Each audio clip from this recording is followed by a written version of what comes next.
Welcome to The Growth Show with Matt Lenzie, where we discuss growth strategies both for business and a personal perspective, discussing all kinds of businesses, growth strategies, technology, investment strategy, and much more. We are meeting with entrepreneurs, investors, app developers, and property developers. Our vision is to help 10,000 business owners grow their businesses.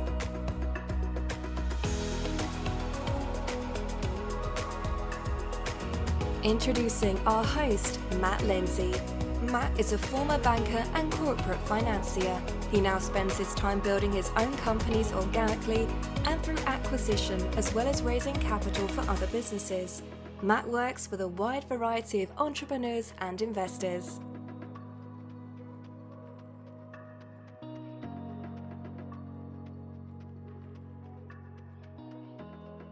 Good morning and welcome to The Growth Show. Today's guest is Andi Cooke. How are you doing, Andy? Yeah, I'm doing really well, Matt. Thank you very much. Yeah, good to be here. Yeah, nice to see you, mate. I haven't seen you in person for some time. I think the last time I had a few beers and you didn't, so that was an interesting.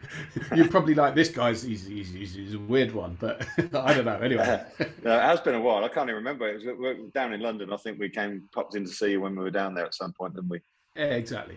Yeah. But so just by way of context and way of background, Andi is the co-founder of Whitebox Property Solutions in conjunction with Lloyd Girardi, and Lloyd was the first guest on the Growth Show. So there's a bit of history here, and we've known each other for it must be like 5 or 6 years now. Maybe slightly longer. We've worked together on some financing. I've come up to present at one of your events as well.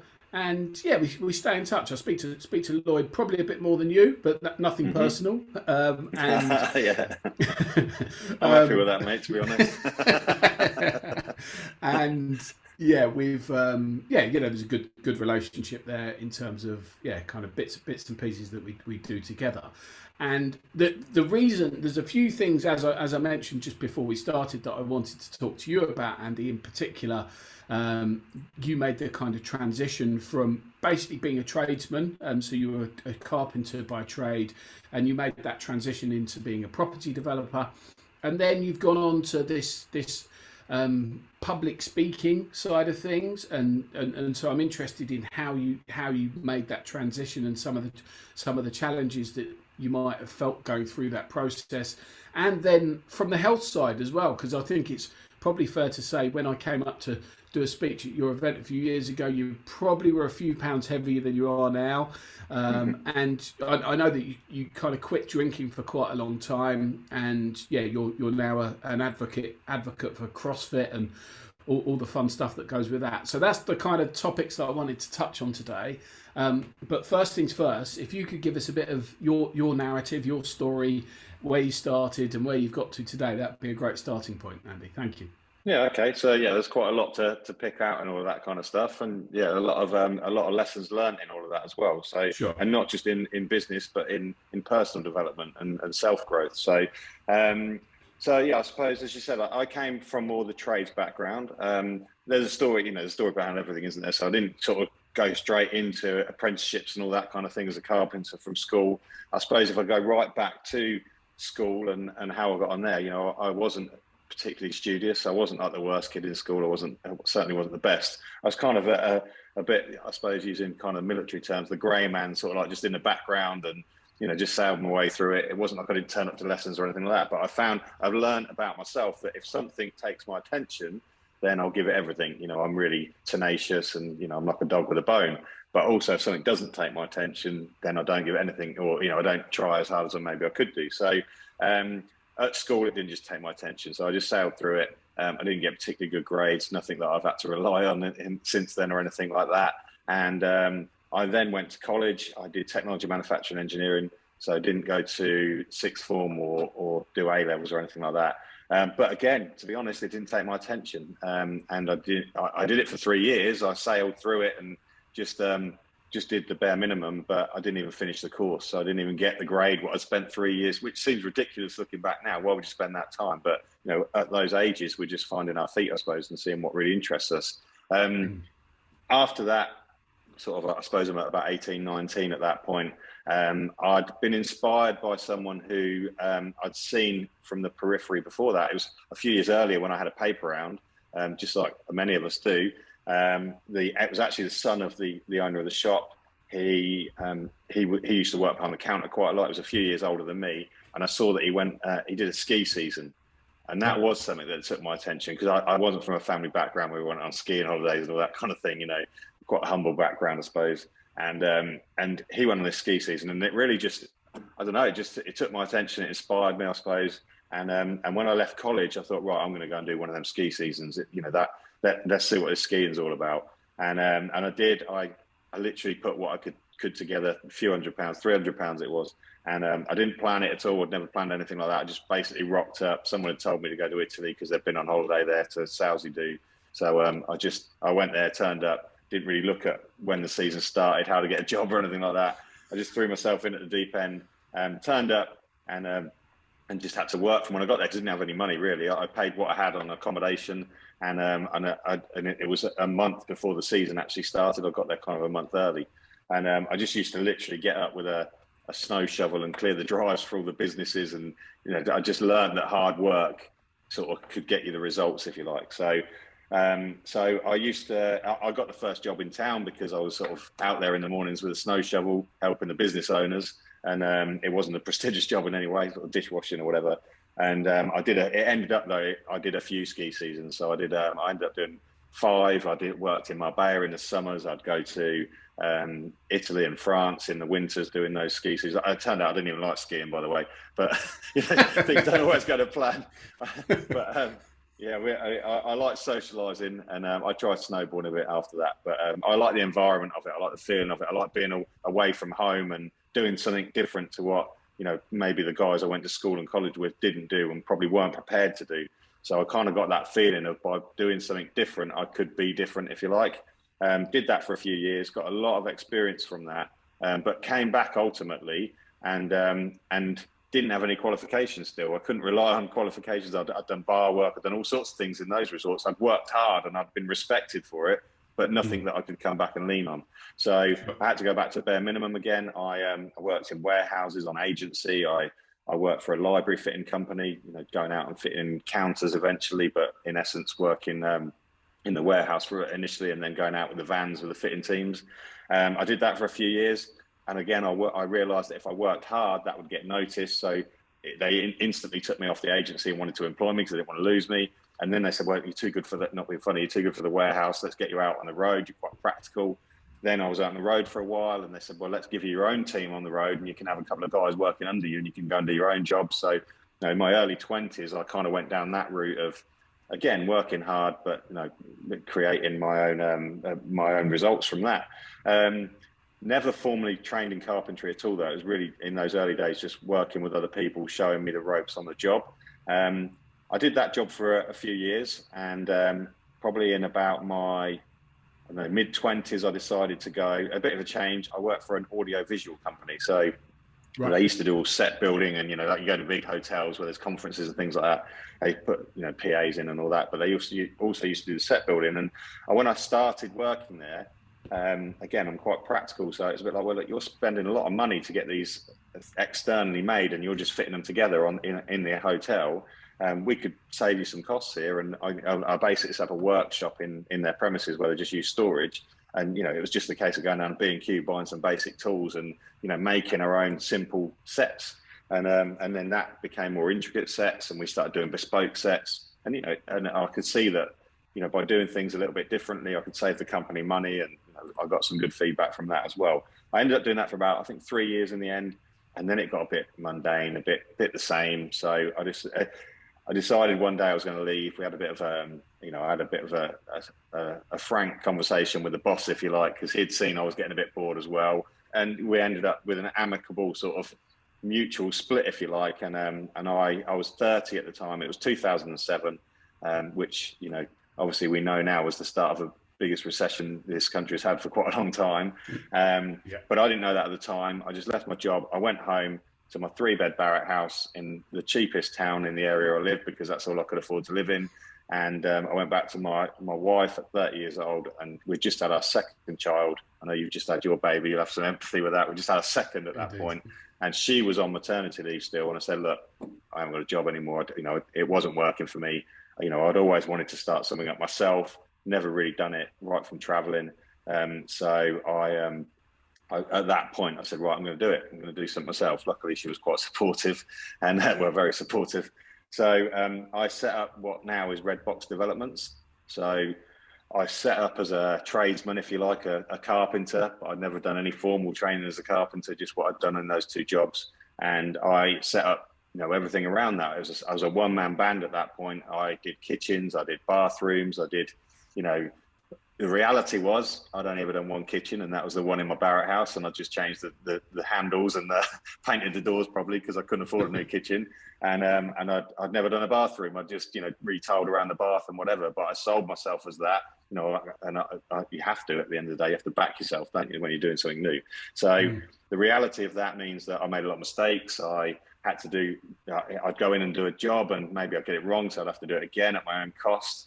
And that was the early days. It was very much fail forward fast, you know, and learn from those mistakes. And that kind of worked, because, you know, I learned a lot as I did it, you know, and I'd make a mistake the first time I did something, but the second time I did it, I'd learned the mistake, so I didn't do it again. And as I say, I had a very good work ethic, so I'd always outwork it. And I also had a good quality ethic in the way that, all right, I might not do it perfect the first time, but I would not leave that job until it was perfect. So the customer got the end result.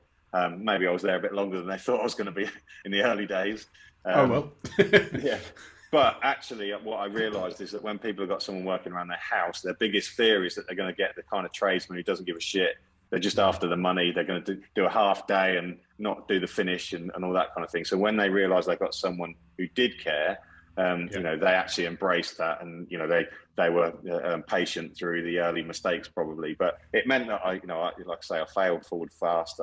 By 2009, so 2 years in, I started doing my first extensions. So, you know, that was a real big deal for me. You know, I'm a property developer now. We build, you know, lots of houses every year, and, you know, we've got a big portfolio and things like that. But in 2009, the transition to go from a one-man band to having other trades working with me, you know, having an electrician, a plumber, a bricklayer, scaffolders, all those things, and then a client that you're working for, was a massive jump. And, you know, that brought forward new mistakes that I hadn't made before. And, you know, I was project managing the more than just doing the work. And to be fair, that was probably the busiest time for me, from 2009, 10, 11, you know, where I was still trying to be a carpenter. I was trying to get enough work in to keep a team working. I was invoicing, I was doing the CIS, I was quoting new jobs. I basically worked all the time. And, you know, that put a lot of pressure on home life and relationships and all that kind of thing. But I grew a lot through that time as well. And it basically got me to the point where in 2012, I was presented with the opportunity to do a self-build. And I'd only ever done extensions at that point. And, and yeah, so I took that on as a challenge. Okay, interesting. So in terms of your kind of family setup and life, just rewinding to that bit of it, did you have the paper shop guy's son? Obviously, I guess that was kind of, it gave you a kind of sense of adventure and a sense of freedom in terms of what he was going to do. And at a young age, didn't really have any ties, good opportunity. Did you have kind of family members or members of your local community or I don't know, entrepreneurs that you looked up to at that time? Was that kind of the calling, or was it more you just, you know, you saw opportunities as they arose? Yeah, I think in the early days, you know, like, I suppose, have you got the vision? Are you trying to be an entrepreneur and all those kind of things?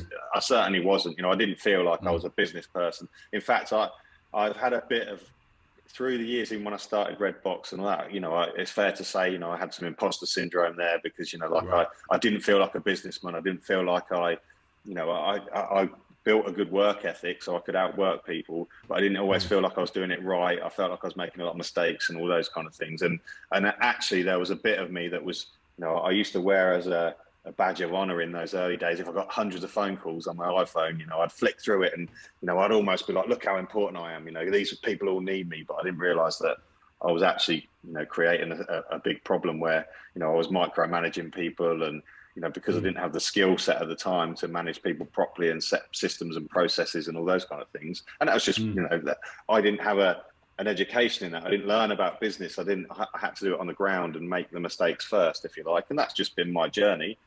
Sure. But in the early days, it was the people that inspired me. I do remember a couple of family members who, were self-employed, and, I look back now, it wasn't necessarily that they were doing big prestige. They weren't big developers or anything like that, but even working, and even one of my family members, I remember when I was at school, he did a small extension on his house. He did it himself.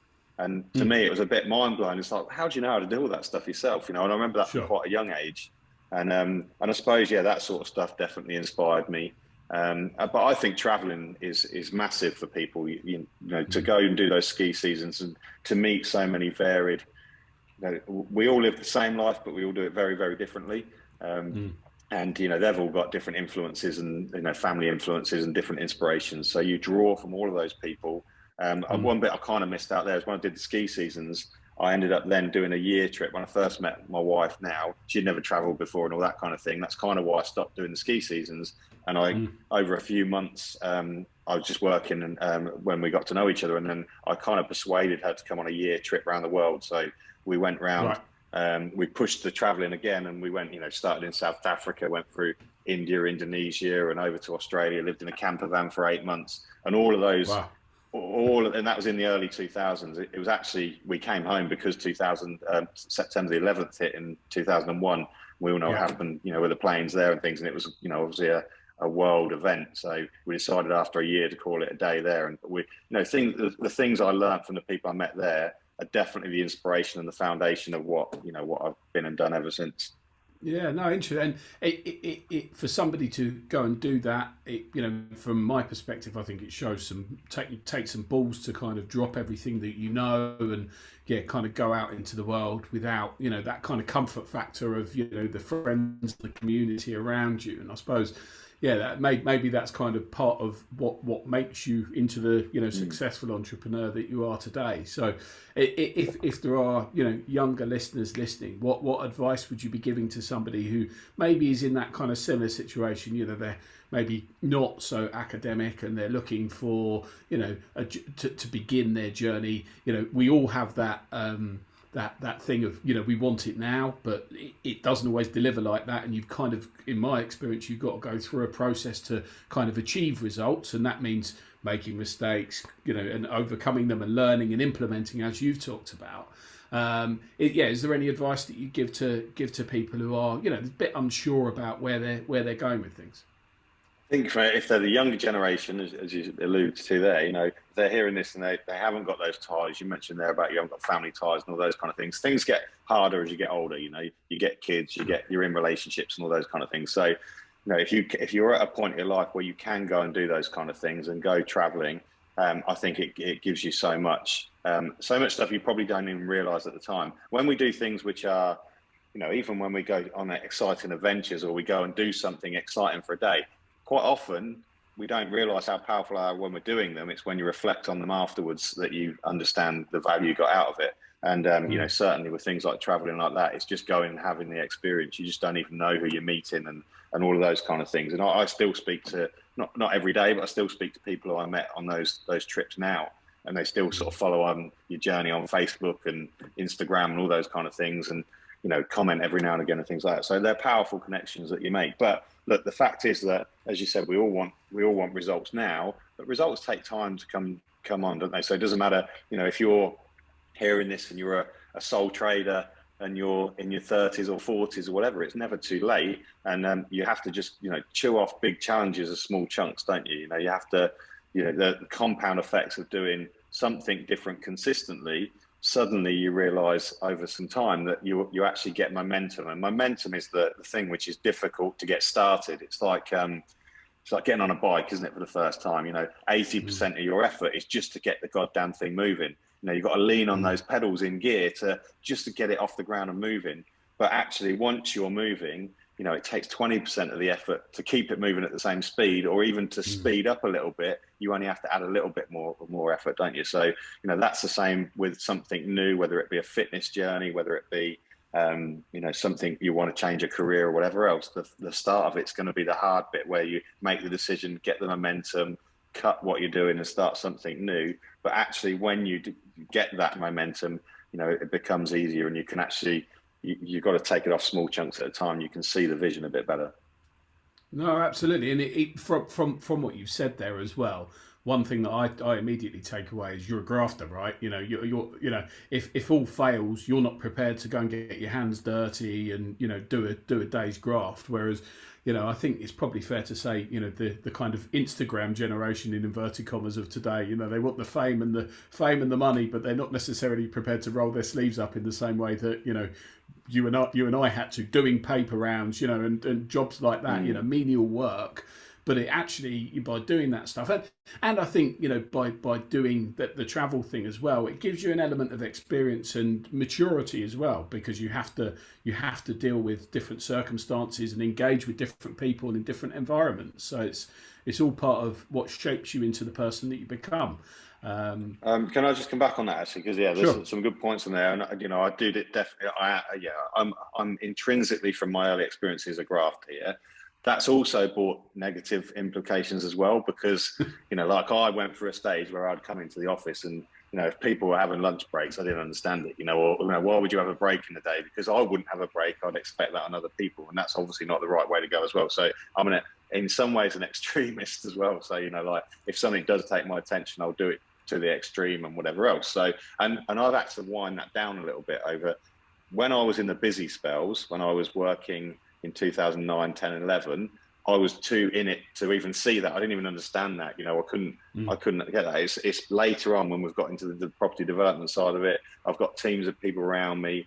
You know, I've learned to be, you know, hopefully a better leader, a better inspiration to them. And I understand I've got a lot of empathy with their situation. And I've been able to tone that down to not put pressure on other people and micromanage them, like I say, and let them have their freedom and autonomy to make their own decisions and their own mistakes, and still be in line with what we're trying to achieve as a business. And you know, I'm better for it, they're better for it, you know, my family's better for it, you know, I'm a better dad for it, and all those kind of things. So, and I think that although, you know, grafting is a very good base and foundation, you know, in some ways I don't, you know, you mentioned the Instagram generation there, they graft in a different way sometimes, you know, they see things different, the world is different, you know. So you look at, I listened to the Molly May interview with Stephen Bartlett the other day, and you know, like, and you know, she is a grafter, but she does it in a very different way. You know, it's consistency on posting on Instagram, you know, that got her to do Love Island and be an influencer before that. And then after that, you know, the people who come out of Love Island, not all of them are successes, obviously,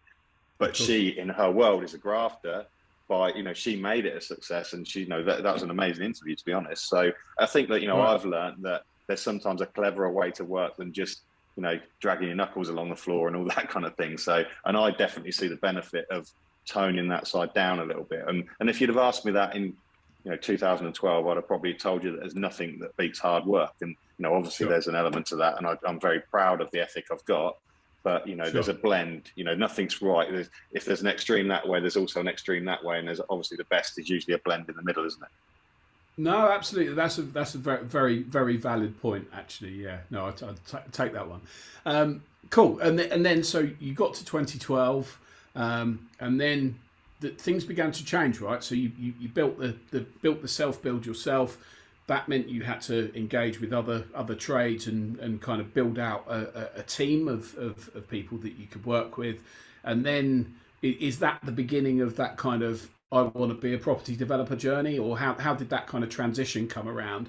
And were there any kind of other parties that you know pre-Lloyd that you kind of met that were kind of beginning to shape that as an idea in your brain? Okay, so yeah, 2012 got in. Like I say, it kind of presented to me the opportunity to do it. It was actually a family member who was selling a plot on the side of their own house, and it looked like a nice house and all that kind of stuff. It was obviously a big challenge at the time, and you know, I didn't have loads of money and all that kind of thing. I think I managed to put together 50 grand from like equity in the house I'd got and all that kind of stuff, which allowed me to get development finance for a self-build. With that was Build Zone at the time. So, you know, I didn't know those things. I had to go and research and work how that would work. And then putting the cost together was a lot bigger than just doing an extension. you know, that obviously for development finance, as you know, you've got to understand where the money's going to go, how it's all going to flow. And they're the things we do on a daily now. I didn't then. So they were challenges, much like doing the other earlier jobs. I did have a core team of guys in the building company at that point who were doing extensions, and it was the same core team and subcontractors around me that we sort of kind of used on the self-build. But I wanted to do it very much like a job, you know, getting a contract for an extension. I'd seen, you watch Grand Designs or, you know, these self-build shows, and you see people who get stuck in 20 years, they're still not finished it because they're trying to do everything themselves and they don't trust anyone else to do anything. You know, I didn't want to be that person. So for me, it was about project managing it like an extension. And there were a few finishes at the end that I wanted to tile my own bathrooms and all that, because, you know, I knew I was going to be in them every day and I didn't want to see sort of silly mistakes in them and things like that. So, but in essence, we built the whole house in 8 months, which, you know, was pretty quick at the time, especially with the first house we'd ever built. And I moved in May the 10th, 2013. So we even did it over winter and all that kind of stuff. So, you know, I learned a lot through that process. Obviously, I found that I was more procurement in the early days of it, rather than just, you know, trying to be on site, putting every bit of wood in or laying every brick or anything like that. I've got the bricklayers in, I've got the guys working on it. I helped when I needed to help, but I'd also be in, you know, the house next door, using it as an office, you know, project managing it, you know, from the early days. So we went through that process. I learned a lot, but then in essence, we went back to doing extensions again after it. I did that to build a house for my family. So it wasn't that I was trying to be a developer. Okay.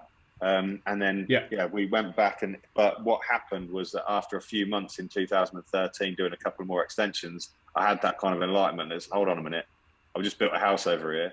I'm now doing extensions for other people. I know how to build a house, why am I not building houses, sort of thing. So there was a bit of that. And then it started to feed the thoughts of, well, you know, I know people have like investment portfolios of, you know, single houses. I don't know how they do that. How do they get to that point? You know, like it seemed like that was Everest, if you like. And I was down at base camp, and I'm like looking up thinking, well, I don't understand how they got to there, you know, like, and I started to understand that there was mechanisms that did that more than just they had loads of money, just through the experiences I'd had. And it got to the end of 2013. And, you know, I went on one of the free training courses about property investment, not development. And it kind of opened my eyes really to, you know, I didn't know the term HMO. I didn't know really about single buy to lets. I didn't know any of the, you know, the strategies around it. And it just sort of like, I started to consume lots of books and a bit of self-development or personal development on that front really. And that really lit the spark. And that's kind of when I met Lloyd, and I'd done everything. It was a big decision there though, because I'd done everything on my own to that point. I was the master of my own destiny. I controlled everything because it was just me. And that was the first time I ever sort of considered doing something as a partnership. Yeah. Okay. And that's quite a big, choosing business partners, you have to choose carefully because you're, you know, potentially in bed with them for the long term, aren't you? So that's, let's just get this clear. I've never been in bed with Lloyd. No. Shared a bed before. Well, that's too much information, Andy.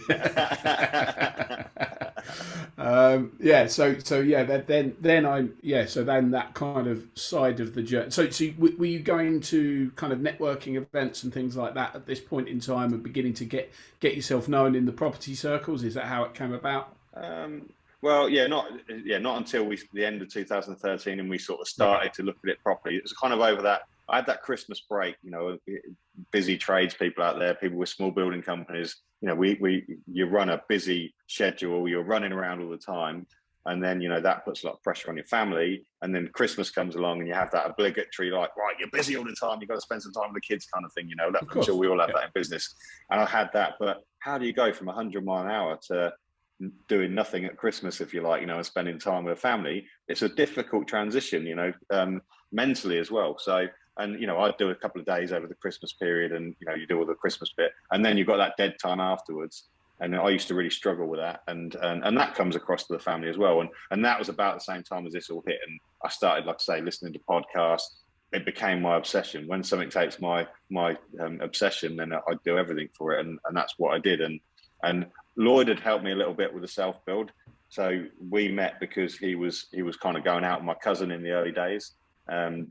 And, you know, I used to see him, but, you know, she'd bring him to family parties and things like that. And I'd see him at those kind of things. You know, he's a bit younger than me. He's 10 years younger than me. So we got on all right. We got on quite well.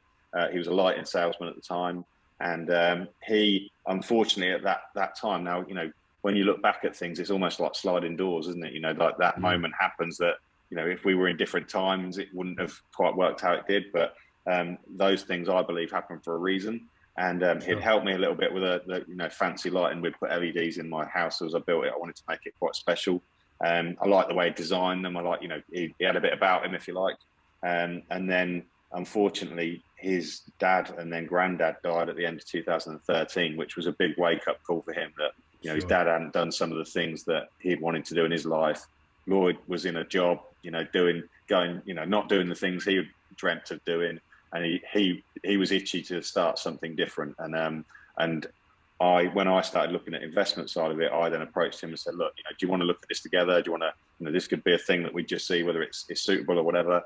And I tested him a little bit. I said, look, I've read all this, I've done all this. You've got to get up to speed in the first few days. And he did that. And he, you know, he kind of like showed his enthusiasm matched mine, which, you know, I liked.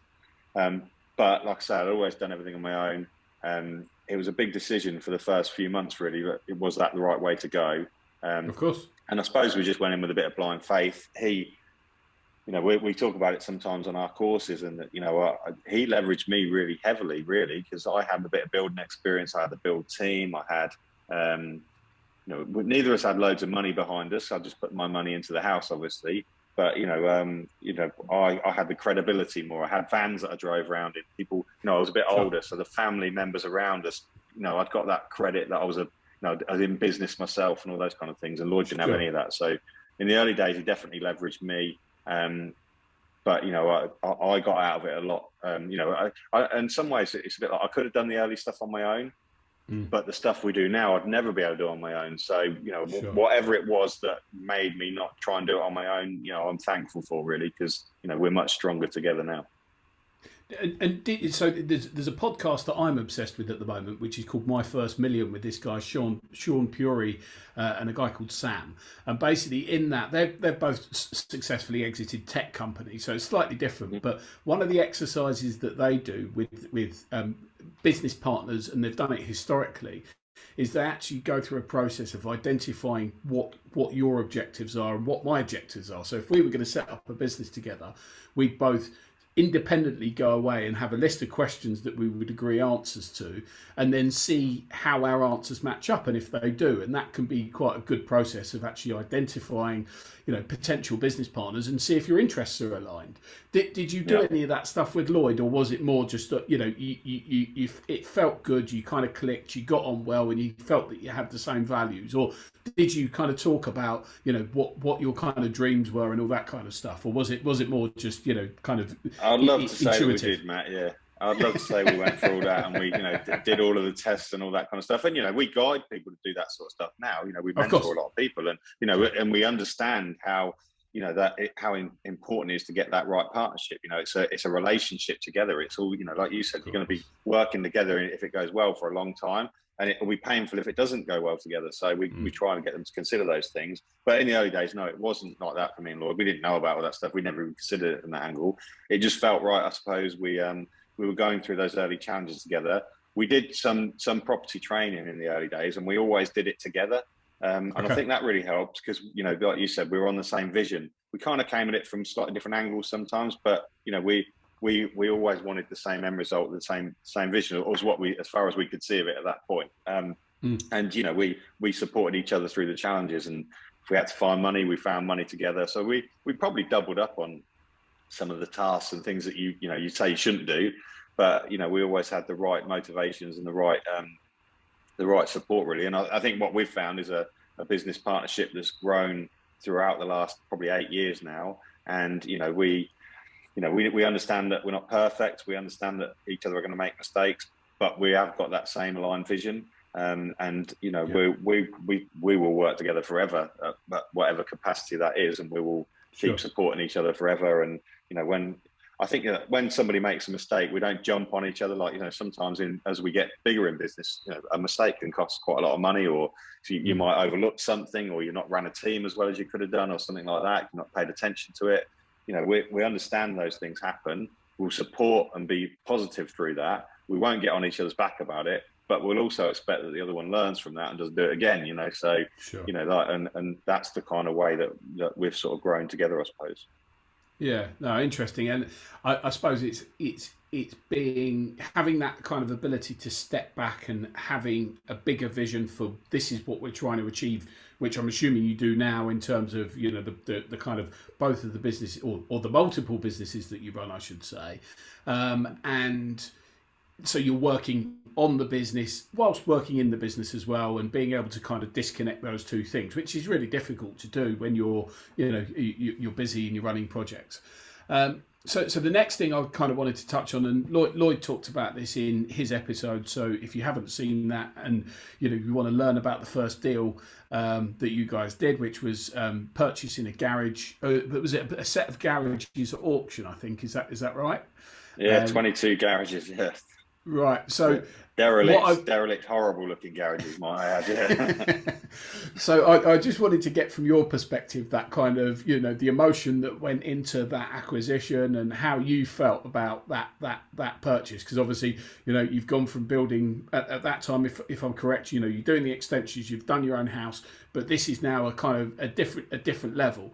How did you get to the kind of confidence that you could execute a transaction of that nature, and how did you feel whilst going through that process?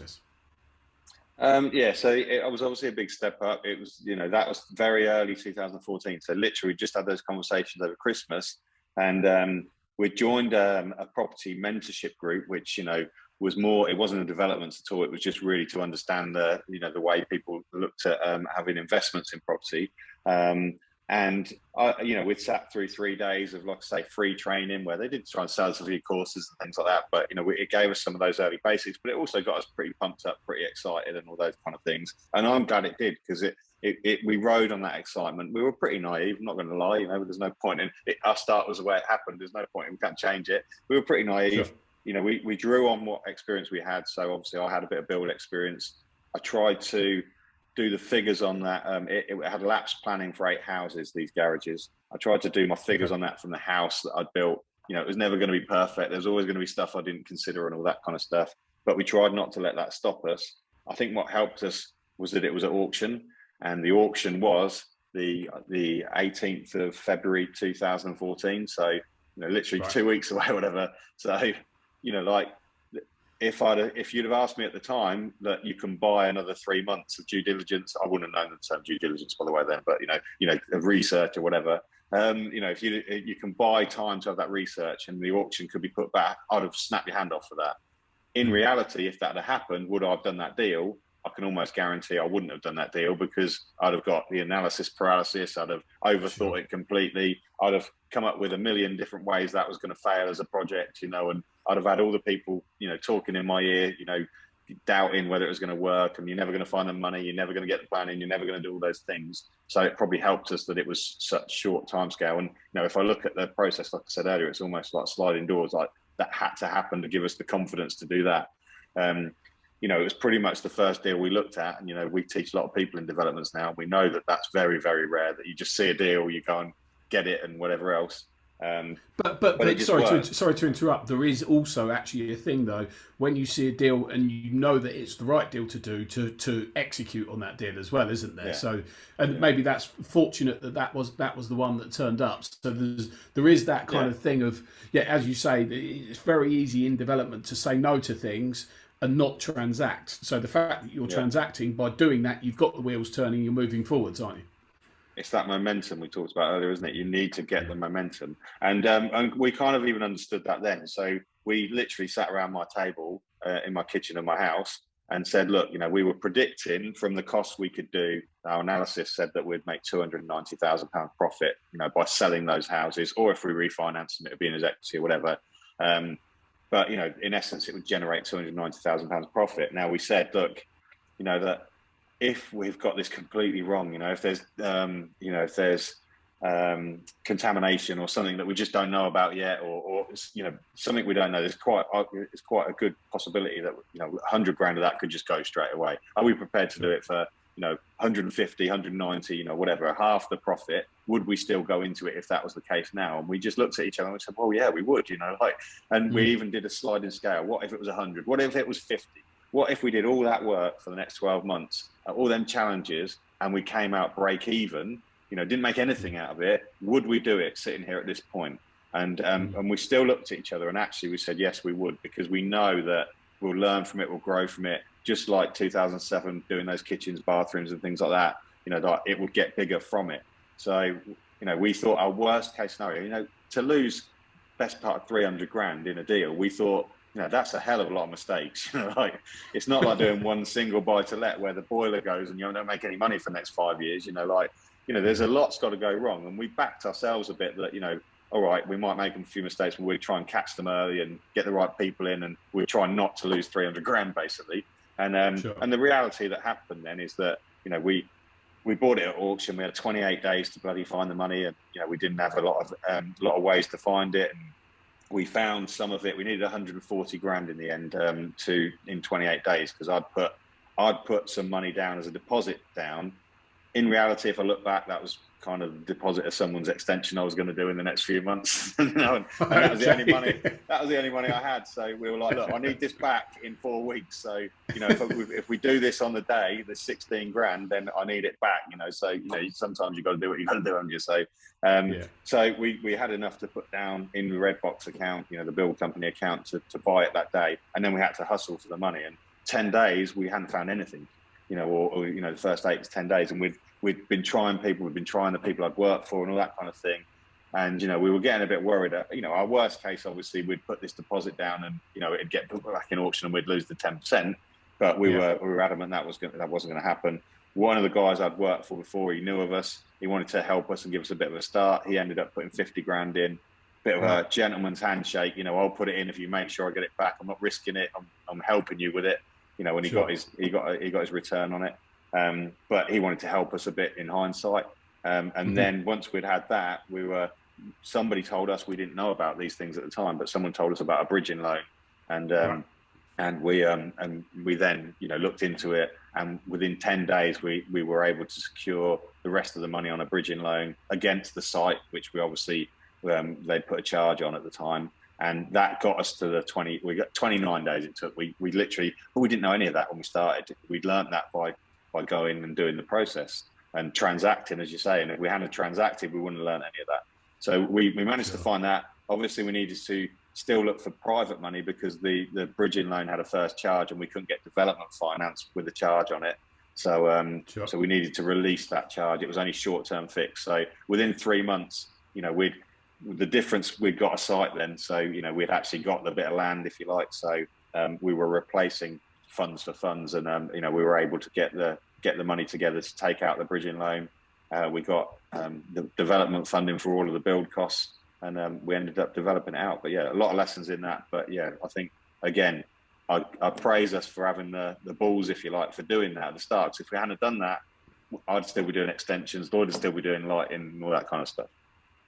Yeah, and did you? I should imagine you probably had some sleepless nights along the way at that point in time. Is that right?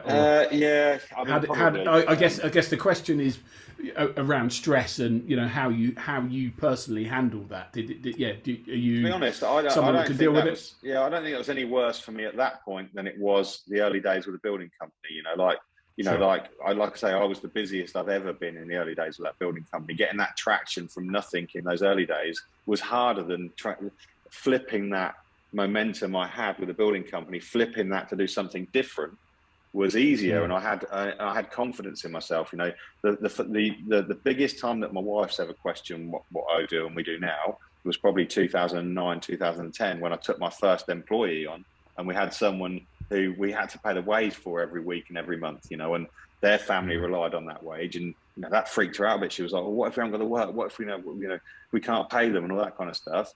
And that was stressful. Those transitions were stressful in the early days. Doing this, I'm not saying it was a walk in the park and it was easy. Obviously, I had the challenges, but I don't remember them as being as stressful as those early ones, because I'd already got past that. I knew that if I committed to something and I focused on it, I'd solve any problem that came along. And and that's kind of what happened, I suppose. Yeah.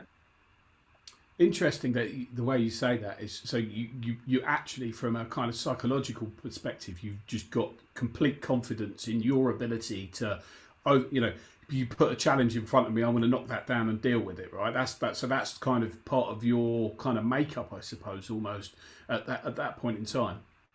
Yeah, no, I think it probably is intrinsic into who I am, but I'm not. I don't want that to come across like we don't have challenges. We do, like and, Oh, sure, yeah.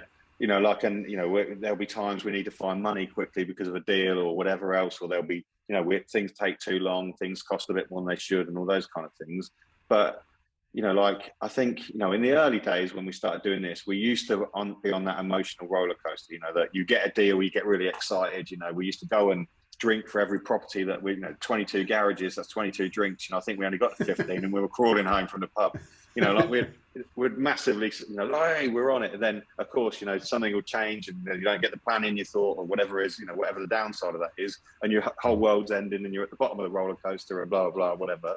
And then, you're following up and down like that. And that's life in developments, but that's life as well, isn't it? So I think what we've learned in that is that we do celebrate a win still, but we tone that down. We try and have a mean line in the middle, and it's not suicidal when something goes wrong. We bring that up, and we know we'll get over it and all that kind of thing. So we try and just bring in the frequency a little bit on all that, and then we try and bring that line in the middle up gradually, so as that our whole life is the celebration of the stuff that we're doing. And we can, I'm not working all the time now. We go on plenty of trips with the family. We get the benefits out of that, and actually through what we've done. You mentioned it right at the start there. I've had, both of us, but me personally as well. We've had self-development journeys. We're public speakers now, which I wouldn't have been before this, and that's what Lloyd's brought into what we do. And I've had a health and fitness journey and all those kind of things. So we're completely different people to what we were in 2013, 14. But we've got that using development as the vehicle to have that kind of enlightenment in those things in life instead of just being busy all the time.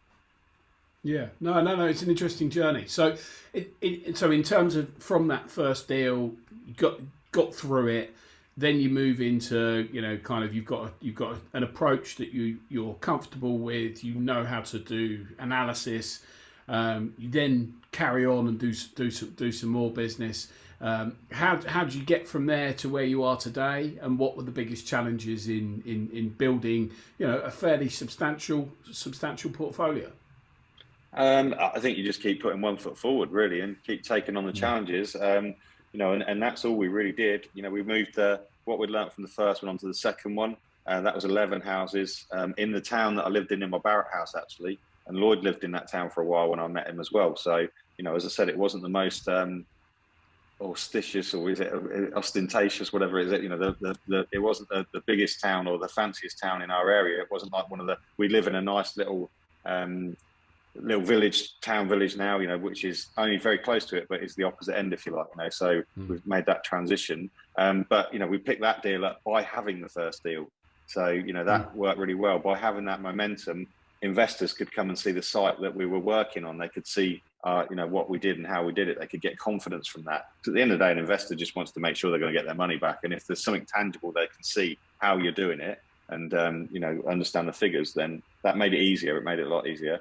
And then we just kept doing one after another. The training came about really not because of any grand design to be property development trainers or anything like that, but people wanted to see what we were doing. We were in a community of people who were doing single buy-to-lets and HMOs. And in the early days, HMOs freaked us out. It's like, imagine buying a house and splitting it up and having to rent it and all that, And we thought that was you were a real investor if you did HMOs. And obviously we transitioned through that. We did a lot of them ourselves in the end. We did service accommodation. We've done commercial conversions, big factory conversions. We've done new builds. We've done all of the property strategies and developments, the one which we really focus on. But in the early days, people just wanted to see, because we were doing different to them, that in those communities, people would see things like this and they'd be like, well, how are you doing it? So I'd end up doing 3 or 4 tours around the site every week, and because we wanted to help people as well, people had helped us. So, it was taking a lot of my time up doing individual tours. So, Lloyd sort of said, well, look, I'll book a hotel one weekend, so it's not taking your time up in a week where you're concentrating on the builds, and we'll just show them all in one hit. It's time efficiency as much as anything else, isn't it? So, right, okay. So that was basically an organic process that kind of naturally occurred. Yeah. Okay. Yeah, exactly. Yeah. Lloyd's, great at IT and all that. So he'd put a few slides together to show, how we were doing it. And, that's how really the early courses in 2015 started. It was showing our first 2 sites, showing how we got funding, showing how we set the build up, how we did work with the architects, professionals, and all those kind of things, and basically how we made that transition from being a carpenter and a lighting salesman to doing our own developments and taking that customer level out and being our own customers, if you like, and using my building company. So that was the early days of it. It grew into a 2-day a more formal course. We started charging a little bit to pay the cost of the hotel and all that kind of thing. And then, and we realized that actually there was a lot of people who needed that kind of information. We started to see some great results of the people who were taking that information and going and doing it themselves. So it became a 2-day course. We got some of our professionals in to talk as well and show them that. The content's grown over the years. We still run the same course in 2022 now as that we did then, but it's just, we know a lot more. I think we're about 50 courses in now. It's a 3-day course. It's packed to the gunnels with information, and like I say, we see some great results of people who take the information and go and do it themselves. No, absolutely. No, I like that kind of organic approach to it, and it's kind of natural. I think, too often it's, if you try and force things like that to occur, they can still work, but if it's got a kind of natural flow to it, it's a lot easier, isn't it, than making something happen.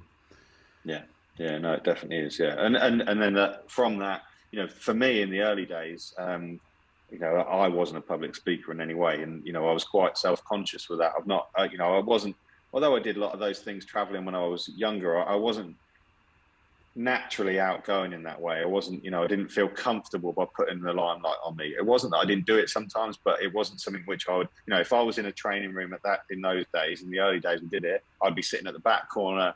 I wouldn't put my hand up to ask a question because I wouldn't want everyone focusing on me on it and all that kind of stuff. And I'd be self-conscious about all that kind of thing.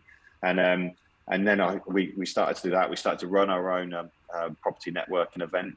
We did that in Northampton for 3 years. And these are all things that Lloyd sort of challenged us with. And it wasn't that he was comfortable with it either, but he'd throw that in the mix. And some of that was probably to show his own value at the time in the early days, because he felt like he was leveraging me. So he was trying to push his own value in and, help on that, on those areas that he could.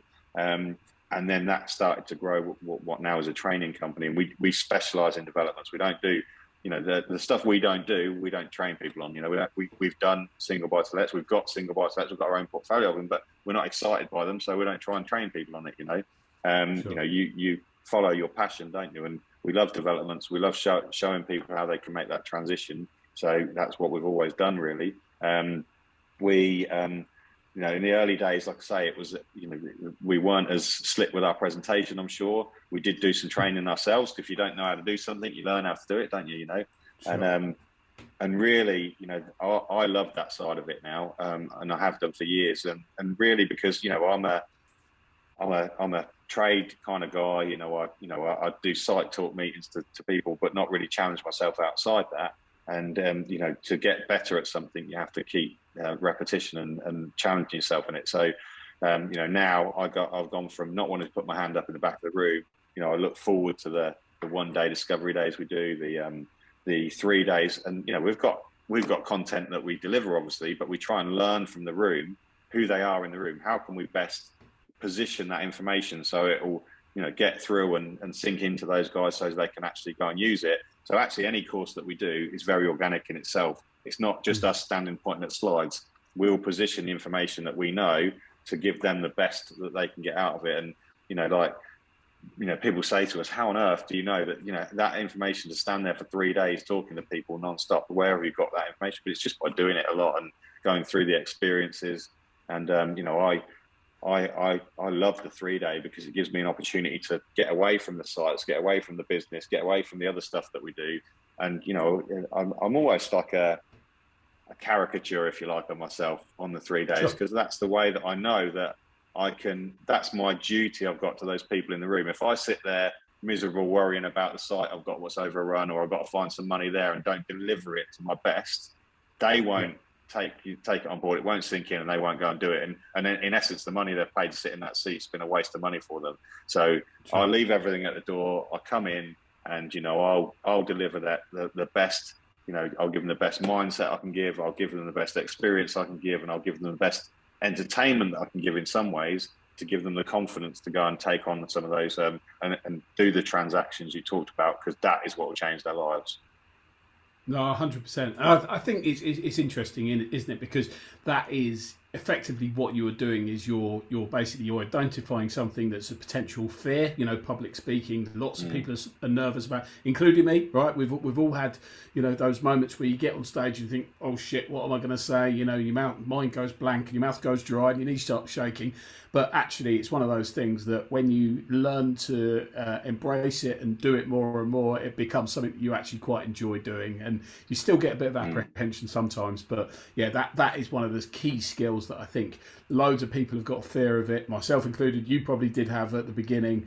But yeah, absolutely, doing that is a key skill. And particularly if you want to be pitching investors and doing all these kind of things, like creating that kind of structure, but learning to present well is a good skill set to have for everybody. It's massive. And one story on that actually is that I've got 3 boys. I've got 3 kids.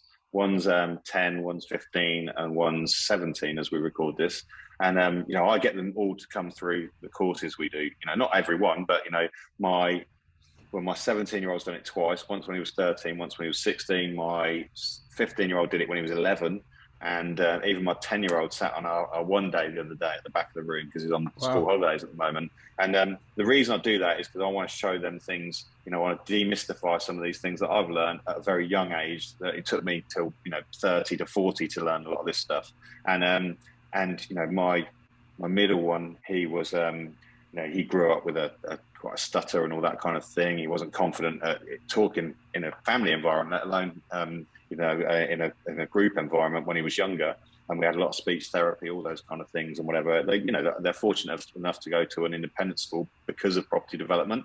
That's something they couldn't go to before, but because of the results of property development, they've got a good education now. And it was a difficult transition for him to move across to that school when he first did, because he was halfway through a state junior school.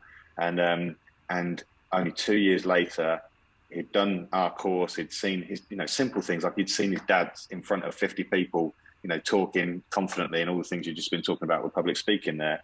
And 2 years later, he was head boy of the independent school, talking to 350 prospective parents, telling them about his experience in his school and writing speeches for them.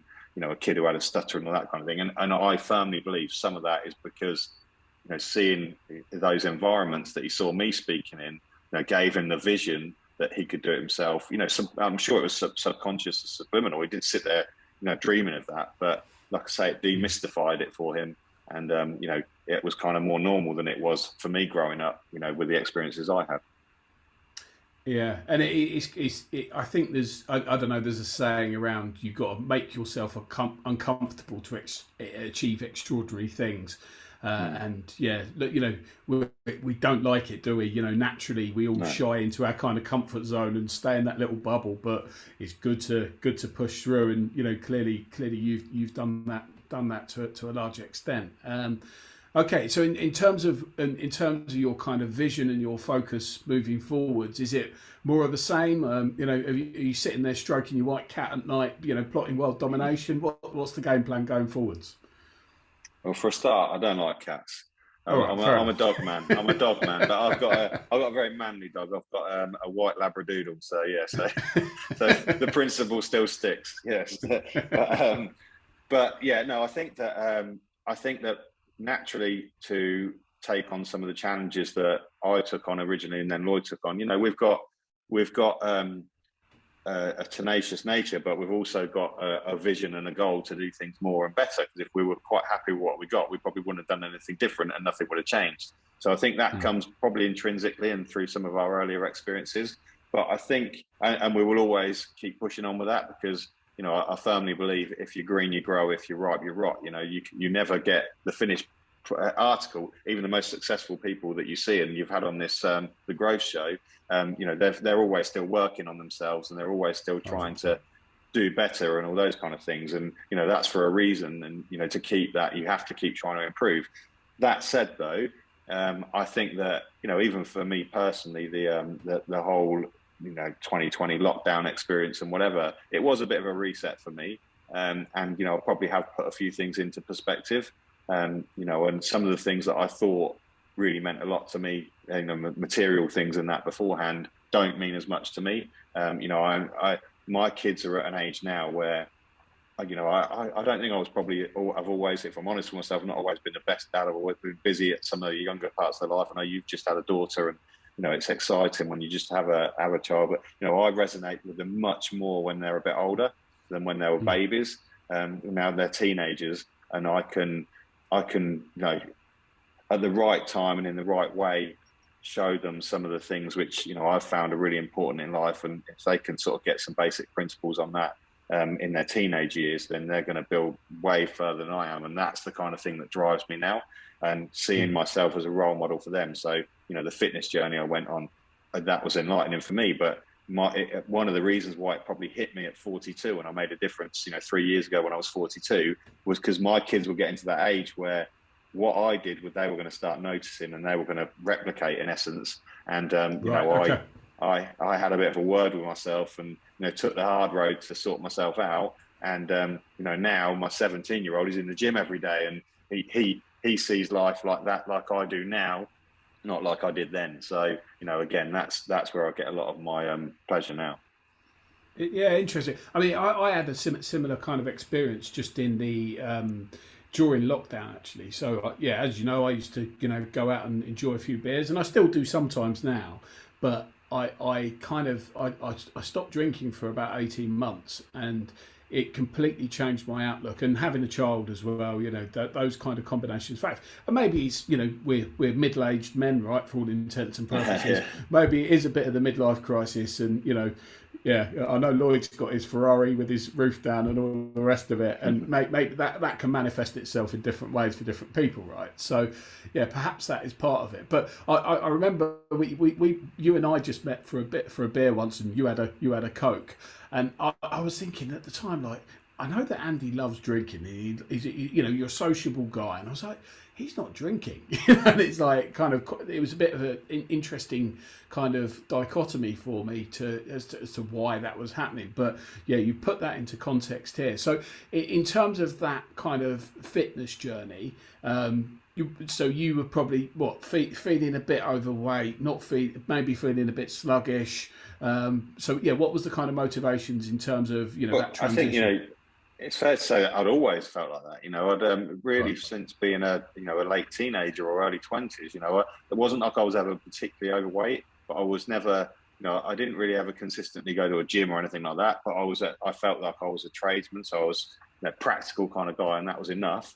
And I was, in essence, just out of shape, and I didn't understand diet in any way. If I look back at it, you know, I didn't know how to, and I went through, you know, yo-yoing like everyone else does, and I'd always have a limit, so I'd get to my upper limit. You know, I'm a tall guy, I'm a big guy, so 6'2", and I'd get to sort of the 17.5 stone or whatever, and, you know, and it would, all my alarm bells would go off, you know, like I'd be like, oh my God, I'm feeling terrible, I'm, you know, sluggish, all the things you just said there. I hate the way I'm looking in the mirror, and, you know, clothes aren't fitting properly and all that, and I'd be motivated to do something about it. But then I'd also have a lower limit where I'd perhaps get down to 15.5 stone, maybe even 16 stone. And then I'd start feeling like, oh, you know, I've achieved that now. I've done it. Now I've ticked that box, and I feel better about myself now, and all that kind of stuff. And I'd start creeping back up, and all that would happen over, you know, between 3 to 6 months each way probably. But I'd basically get to the higher limit, get back down to the lower limit, then feel all right, go back to the top limit. And then, you know, I'd just go up and down, up and down. I didn't really understand why. I'd get frustrated with it, you know, and I even said to my wife at one point, probably in my early 40s, like, I need to get hypnotized. I can't stop eating shit. You know what I mean? I just, you know, I didn't know why. Just like, I'd get to that point, and then I'd start tricking myself and eating more again and all that kind of stuff. And I didn't understand the psychology behind it all, but I kind of do now. And I didn't realize things like sugar. It's probably the most addictive thing that we're challenged with in this world. You know, we talk about like cocaine and drugs and all that kind of stuff, and heroin, and all those are massive. But sugar beats all them in my mind, and alcohol as well to a lot of people. So, you know, but I think that sugar tricks you. You know, when you start eating it, it tricks your mind to finding more of it, that like any addiction does. So, you know, but people don't give it credit that it's doing it. So, you know, they find themselves sneaking off and eating biscuits or having cake every day for people's birthdays at work and all that kind of stuff. And they just palm it off like it's nothing. but it's a controlling addiction. And the first thing that actually got me some momentum was I saw someone over Christmas did a 3-day fast, and I couldn't get my head around it. Like, just drinking water and coffee for 3 days.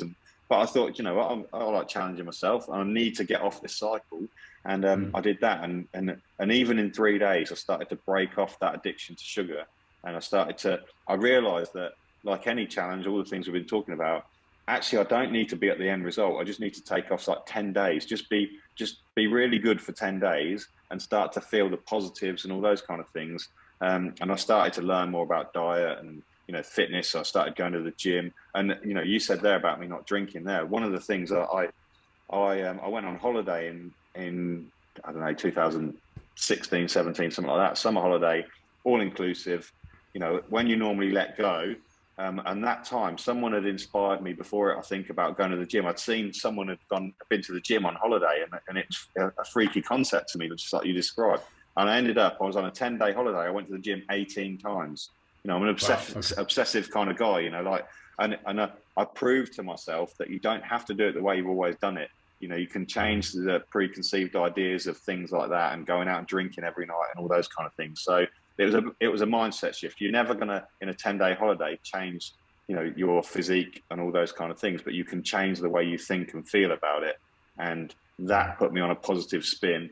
And I even did a video at one point in the early days of it, 3 years ago, whatever, where I trust myself. I trust my own opinion. So I literally did a video on my phone, on my iPhone, where I kind of had a word with myself. I said, look, if you ever watch this video, it's because you're slipping back. Watch it if you start slipping back.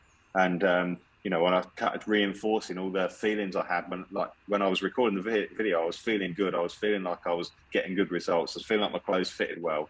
And I could see in my own eyes that I meant that. And, if you want to feel as good as I am now, then stop eating fucking biscuits. It ain't going to get you there,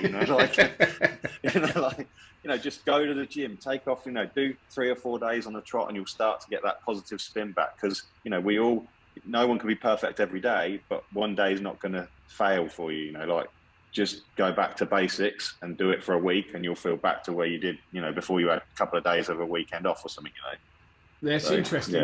And it's that, it is that, ultimately we all are where you are today is the results of what you've done, right? And whether that's in a business perspective or a personal perspective, if you're going out on the beers every night, you're going to feel sloppy. You're going to probably be overweight because you're eating Baccy on the way home or whatever, right?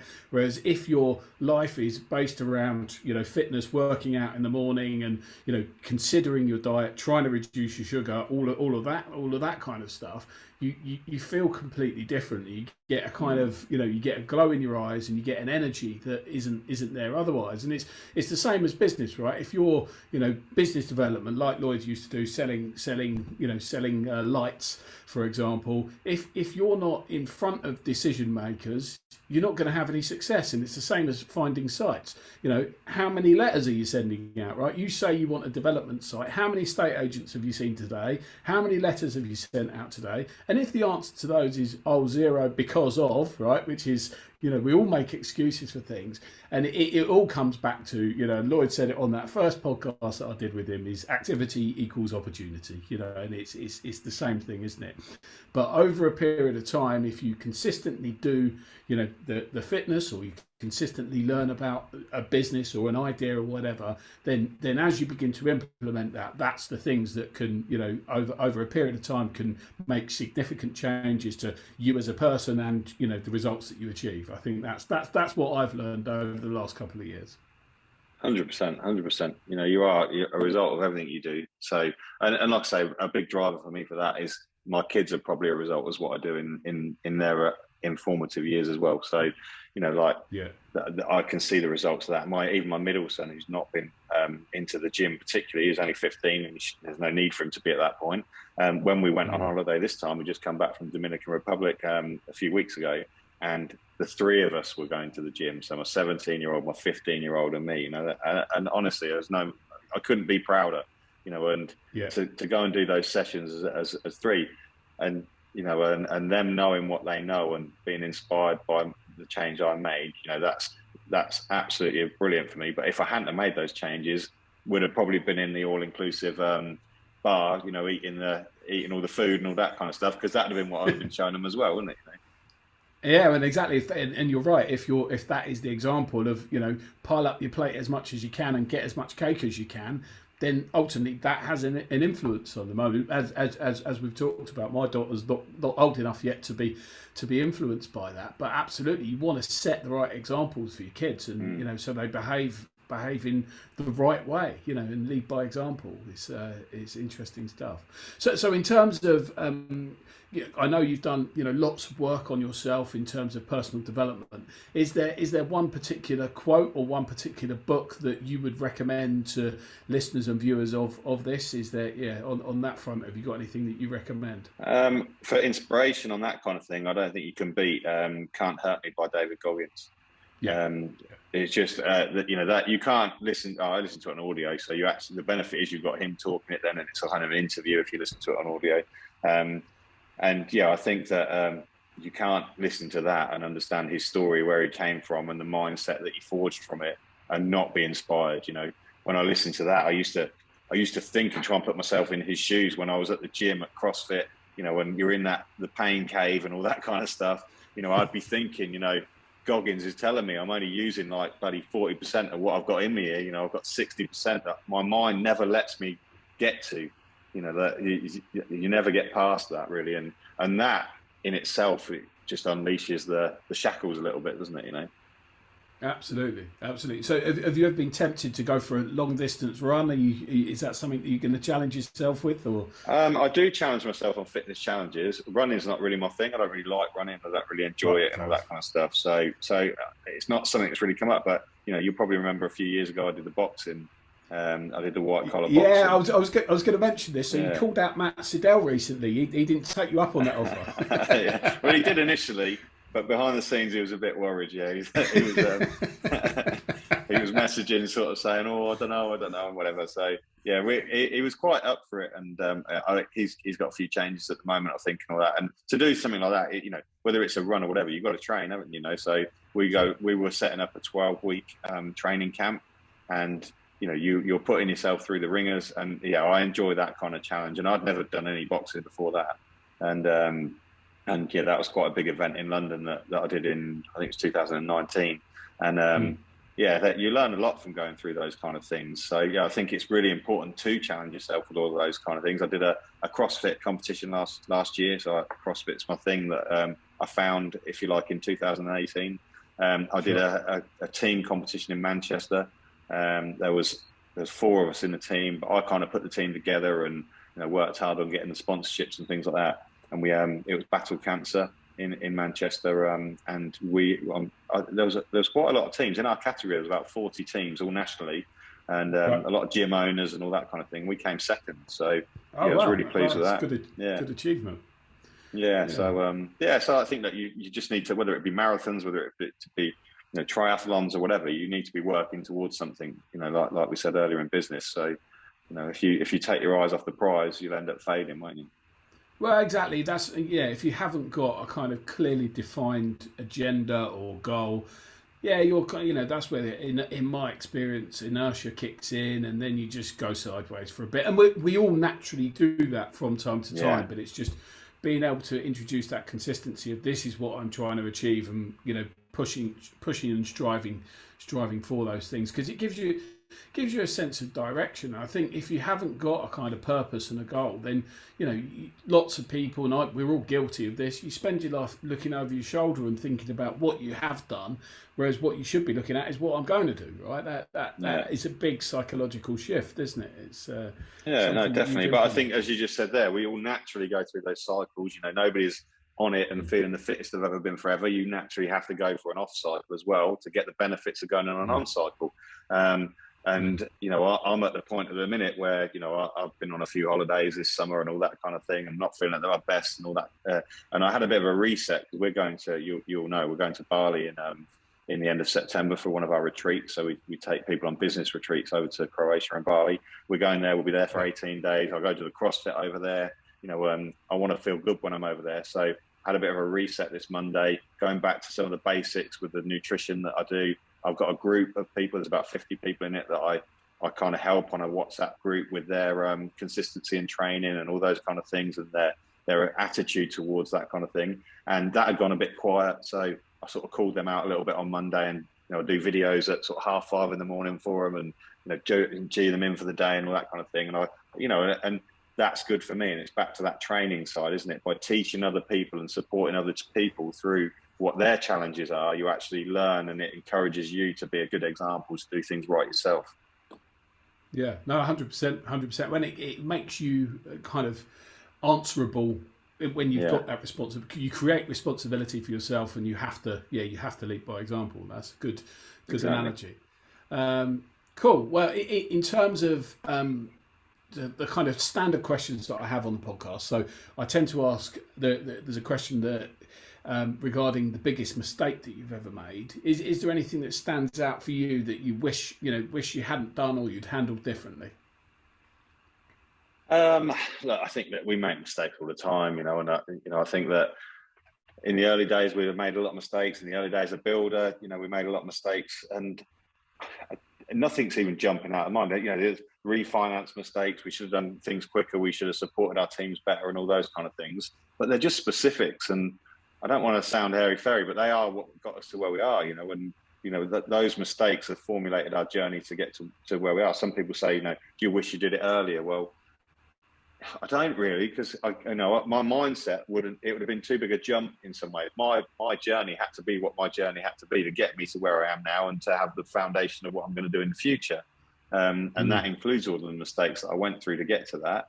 I don't necessarily want my kids to start at the same point. I want them to start earlier, so their journey gets traction earlier, but they're going to make their own mistakes going forward as well. So I think that things to highlight along the way, though, is that if you're going to be successful, you kind of need to work with people. You need a team around you. You'll have heard, just like I've heard with other people, that I don't like to have people working for me because they just bring problems, and can't control it or whatever. But that's fine. But you'll only ever be a one-man band, won't you? It doesn't matter what you do, whether you're selling stuff on the internet or whatever else. If you haven't got a team, you can only ever be so big at anything you do. So no really successful person out there at all has ever done it on their own, really.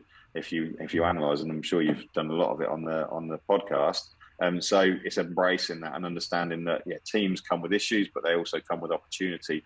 So and they bring their own challenges, which will help you grow in other ways. So the challenges we have at work sometimes, the empathy I have to have with teams here, make me a better husband and father at home as well. So it's all cross translated, isn't it? So I don't think I wouldn't change anything that we've had, because that got us to here. And I think you embrace going forward that. I think a key phrase with that, though, is that when things are really shit, because they're shit for everybody, everyone goes through bad times, whether it's personally or business, whatever. When things feel like they're absolutely the worst they can be, and that they're really challenging, and that they're really stressful and whatever, the one thing you can rely on is that that's not going to last forever. It will pull out of that, and it will be better. But also the opposite is true. When things are, in a purple patch, everything you touch turns to gold, nothing can go wrong.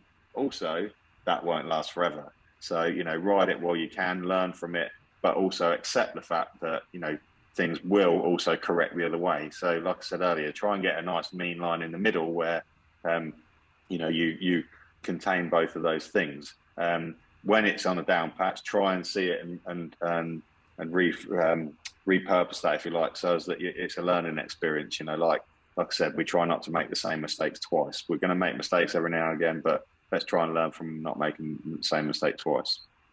Yeah. Okay. So it's taking out the peaks and the trough, effectively, and trying to be more. Yeah. No. Exactly. Yeah. Okay. And then in terms of your biggest, your personal, either as a business or on a personal basis, what do you consider to be your biggest success? I think instantly what comes to mind there is more personal stuff. We've had business wins and whatever, but the business is a facility to have a good personal life, isn't it? At the end of the day, with the people we bring us around are in our team, if you like, but we all want to live a happy and fulfilling life at the end of the day. There's no point in being really successful in business and being really miserable. and your family being all stressed out and things like that. And there's some of the realizations I've had more in the latter years than the earlier years, because I was more focused on business, and I probably put too much stress and pressure on it from that. So I think, my biggest achievement so far has got to be really, and I'm understanding it more and more as the kids get older, really, that being able to show them the lessons I've had to give them a better start, really. And, that's what we're all here for, I think, isn't it? And as I say, I probably didn't realize that when they were young kids. I probably, didn't even interact and have that kind of link with them when they were really young. But as they've grown, hopefully that's come into its own. And, like my 17-year-old, when he went through his early teenage years, and, you think they're never going to come back from it. He was bloody proper Kevin and Perry. He literally went through that phase. We used to show videos of it. This is you. Can you see that? And then literally a year or so ago, that flicked for him, and he really started to understand. He was really quite receptive of some of those lessons. Like, we're just buying his first car at the minute. We bought his first car. He's doing his driving test in a week or so. I've been, they always say that you can't teach your kids to drive. Fuck that. I'm literally, he can't get a driving lesson because of the state of the place at the minute. So every night, we'll go out and, and I'm able to show them, and we don't get stressed out in any way. I'm able to sort of guide him through that and get him, to part it. And I swear he'll pass first time. He's bloody brilliant at it. And he's coming. I just mentioned Bali there. He's coming to Bali to sit through and live that experience at 17 years old, and be with those people and have not that he'll have a session, but he'll see other people's sessions. He'll get that learning from them. And that came about because I came back from Croatia, and I thought, how can I be in these powerful environments and not introduce my kids to it? But obviously it has to be at a time when they're really receptive to it. So I remember a few days later, I was in the kitchen and I was thinking, right, I've got to find the right time to ask him, because if I ask him at the wrong time, he'd say, oh, I'm not doing that, And I said to him, like, I think, maybe you should come out to one of these retreats. It'll be stressful. It'll be, not stressful, but it'll be challenging, if you like. It's not an easy environment to be in, but you'll learn a lot from it. And he said straight away, he said, I was going to ask you if I could come. I was going to ask you if I could be part of it. And, okay. If I could, he said, I was even going to see if I could pay a bit to come along, because I didn't think you'd let me go because of the expense and all that kind of thing. And I thought, wow, that is, if he wants to do it, that's exactly the time. And, to be able to introduce them to things like that, that's, hopefully that's the best thing that'll ever happen for me. Yeah, no, amazing. And just another question on the kind of advice side of things. So if somebody's kind of sitting there thinking, God, I want to do something, whether that's be a property developer or start a business or anything like that, what would be the one bit of advice that you give somebody who's just getting started? I think that, obviously you need the activity, and activity creates opportunity. That's one of our favorite sayings. You need to have that to create the opportunity that's going to come with you. So you need to get out there and go speak to people, but also, don't be sort of stubborn, if you like, and think that you can't learn from other people, so everything we try and do new with a fitness journey, you get a personal trainer who knows all the pitfalls and can steer you away from them. So when we became service accommodation operators, we didn't know how to do it. So we went and got training for it. The thing that sparked our development journey was by going and doing even that free course that we did. So I'm not always talking about it has to be something expensive. Go and learn it. Go and, you can save yourself so much time, and you can save yourself so many heartaches and hassles and money losses and all those kind of things just by learning it from people who have just done it. And sometimes that's people who have just done it in front of you. They don't even have to be the most experienced, but just get someone who's been through some of those challenges, and they'll just be able to help you with it. And I think, that's invaluable, really. At the end of the day, doing something new has a cost to entry, doesn't it? It's going to cost you one way or another. It's going to cost you in time. It's going to cost you in monetary values. You either pay for it by learning it first, or you pay for it by making the mistakes, which cost you in eventually anyway. And usually the second way costs you 10 times more, doesn't it? Yeah, no, absolutely. No, good advice there. Definitely, I completely agree with that. Cool. Well, from my perspective, that's everything that I wanted to talk to you about. So I welcome any kind of closing remarks that you might have. And also, if you could let us know where we can find you on socials, and also obviously, drop in your, website, etc. That would be great. But just wanted to say I've really enjoyed this chat. I found it inspiring, and hopefully helped me to go and push on some of my goals as well. So, but over to you, Andy, to close it out. Okay, well, I'm sure you say that to all the people you interview, but no. But yeah, look, I think that, to have an organic chat like that, a lot of things come out of it. We've all had a lot of experiences, but as I said, we are completely different people to what we were in 2014, and that's been by challenging ourselves and doing something different. Now, if you look at the top of the mountain, sometimes that seems very hard to climb, but you just got to keep it. The reality is you just chunk it down and you keep putting one foot in front of the other, take it off as small challenges. The first one leads to the second one, the second one leads to before you know it, you're at 5, 10, you get in there, and you don't need to know the end result. Sometimes you just need to know that what you're doing is a positive thing that you're doing for yourself and your family and the people around you. And before you know it, you look back and you're 8 years into a journey with a portfolio and all those kind of things. So just keep challenging yourself, keep going forward. If anyone wants to get in touch or anything like that, Instagram's a good one. So Andi Whitebox, so it's ANDI, I spell my name like a girl, ANDI Whitebox, and yeah, you'll find me on Instagram. You can find me on Facebook. You can find us. We've got a Whitebox website, Whitebox Property Solutions Limited. Look at us on there. You can find us on there. You can get in touch, and we can help you along with your property or personal development journey. Awesome. Well, many thanks, Andy. It's been a great chat. I've enjoyed catching up, and look forward to seeing you soon. All the best. Cheers, Matt. Thank you.